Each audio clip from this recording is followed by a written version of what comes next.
So tonight I got a pretty good one, Kingpin for a four-wheel drive tractor. This is what it looks like.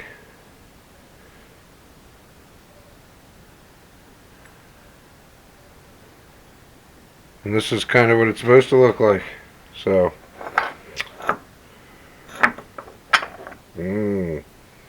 we're going to take this, stick it in the lathe. I'm going to dial that up in the four-jaw, take this off. And then once I get that dialed in the four-jaw, then it's just a matter of turning it down to some good metal, and then we'll weld it back up and machine it back down again. So here we go.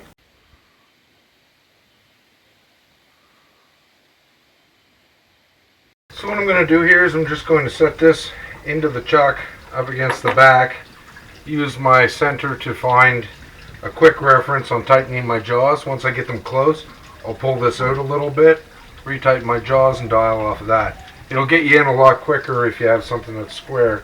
If you can set it right up against the face and then tighten your jaws up a little bit, get them close, and then pull it out. You'll see.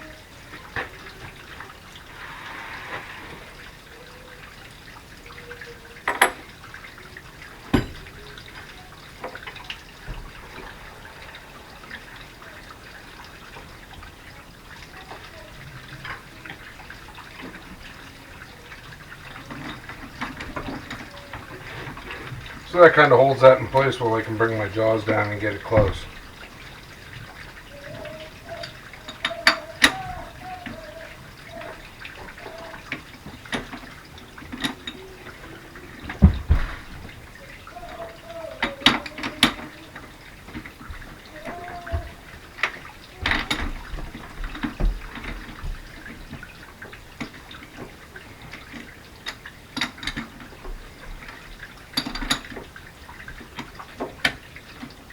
Just loosen two of them up a little bit.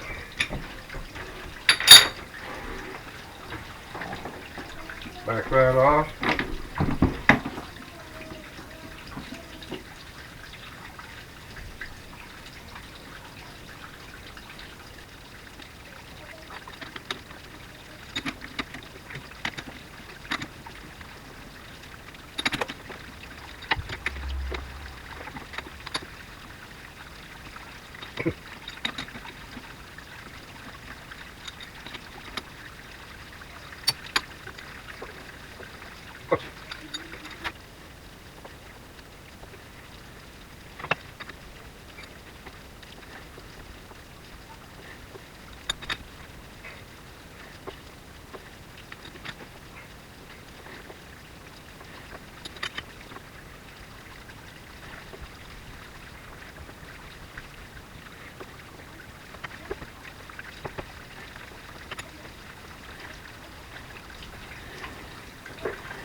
That gets rid of most of the crap. I still have a big gouge here, but I'm not going to turn it down to that. There wouldn't be anything left. So I'll grind that out. We'll get it all welded back up in a big heated mess and turn it back down again.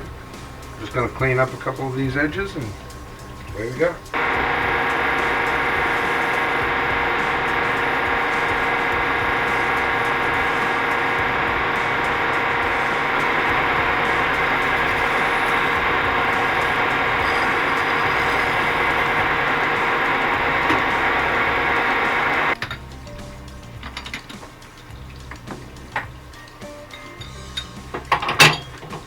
Alright. So now I'm going to build all of this back up. The purpose of that is basically because we've removed a lot of the material and it's also worn away. So I'm going to fill this in, and then we're just going to build all of these surfaces back up in order to have some material to be able to turn them back down. So we're always going to go oversized quite a bit.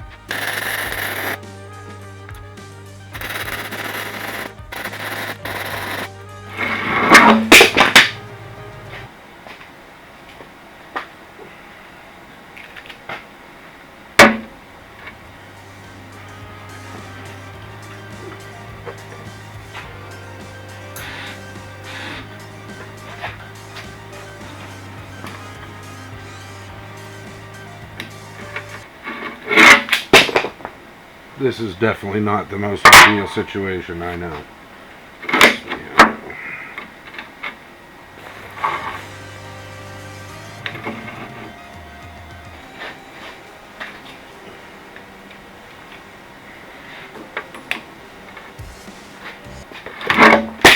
Mother.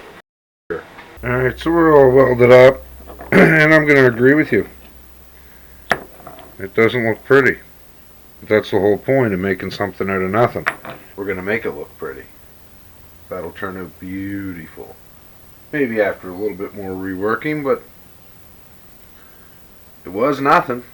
You may as well turn it into something. Alright, so we're going to get this set back up in the lathe and start taking some cuts off of it. See what we can get it to turn into.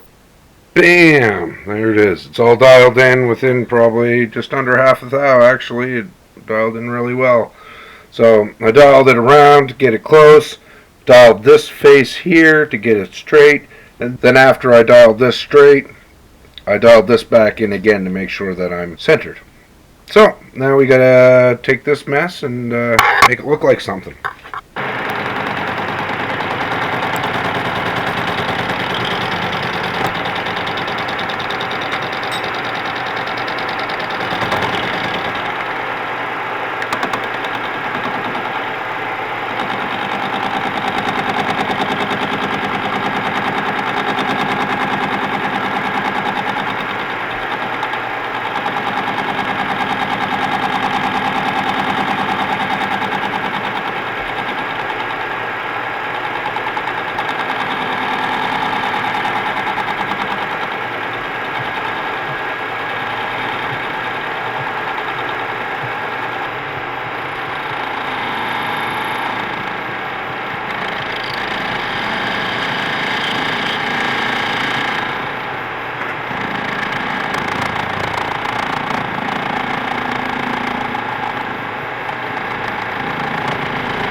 I might have to add some more weld to this.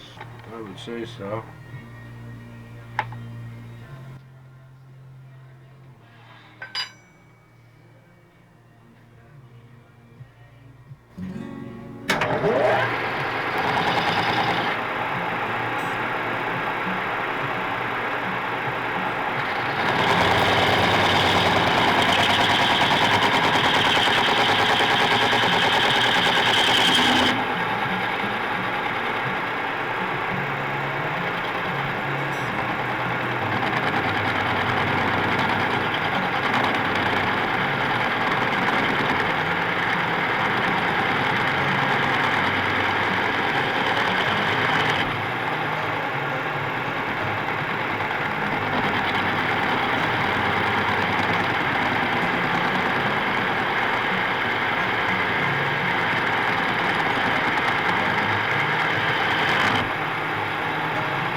Now a lot of this would probably be turned down with the angle that we're going to put on it. Wow, where are you guys looking?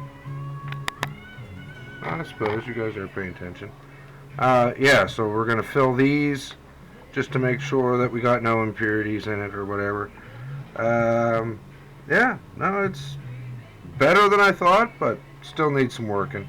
So we'll get that done, get that welded back up, fill in these holes, and then we'll go from there.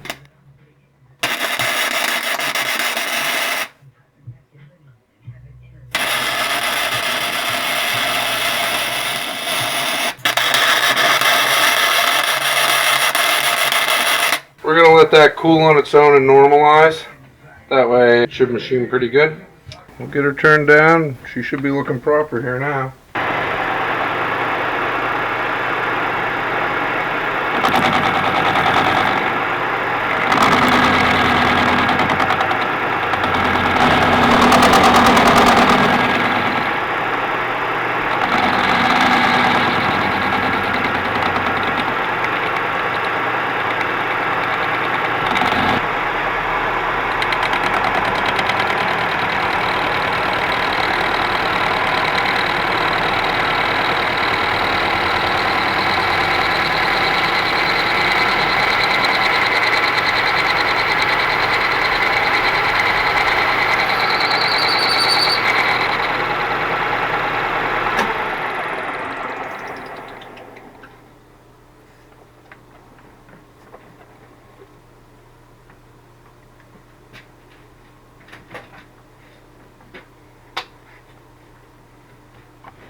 Yeah, now we're talking. Talking about putting a new insert on her, because she's definitely working too hard for that one. To get a good finish on what we want to do. Speed up a little.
We're looking at 47.5 for this one.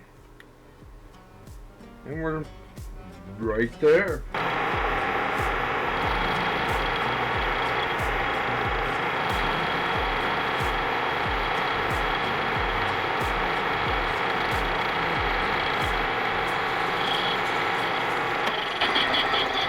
So we're looking at 30 millimeters for this one here. Pretty sure I'm still oversized. Yeah, we're about 20 thou oversized, half a mil. So we'll drop her another little bit.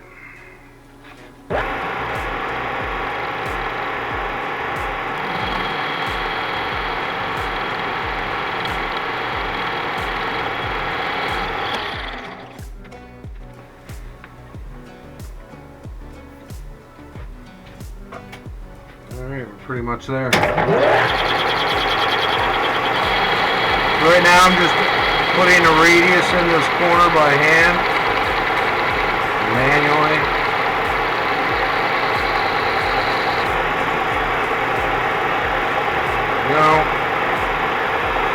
Come out and face off my hand.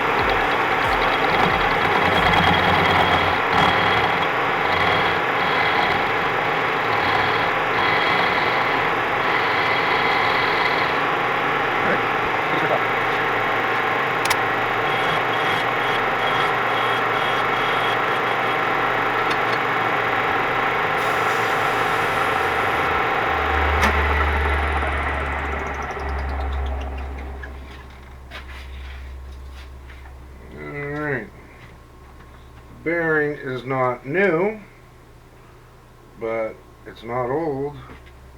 Oh, it is old. It's exactly what he wanted.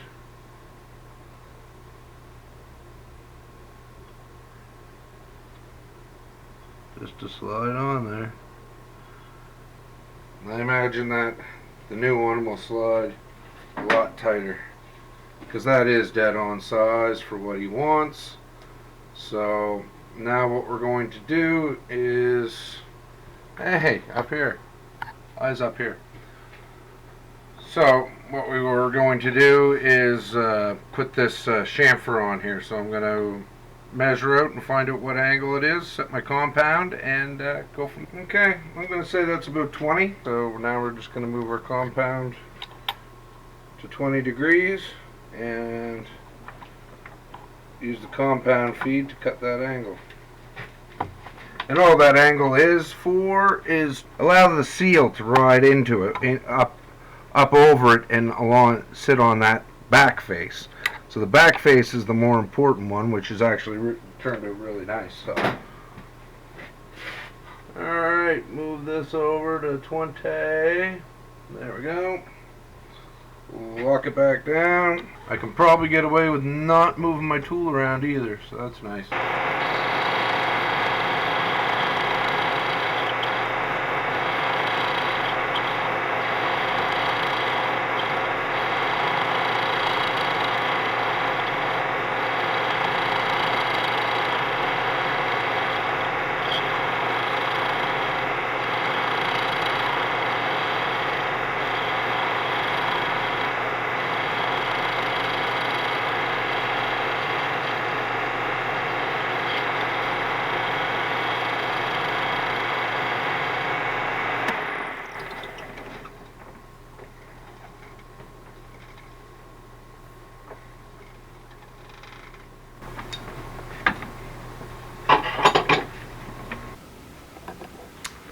Okay, so some of you might have already noticed that we didn't get all of the welds. I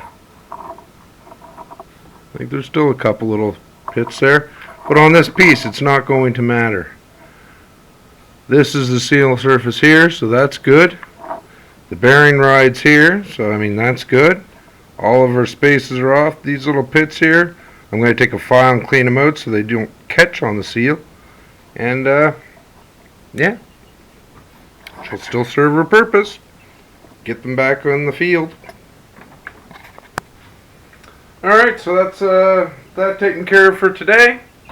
That's going to get them up and rolling again. It's making something out of nothing. Is it going to be super pretty? Maybe not. But it is definitely functional. It is definitely within spec. So I'm pretty sure the customer is going to be very happy. They're going to be able to get the tractor back out on the field, get things done. It's that time of year. So, until next time, guys.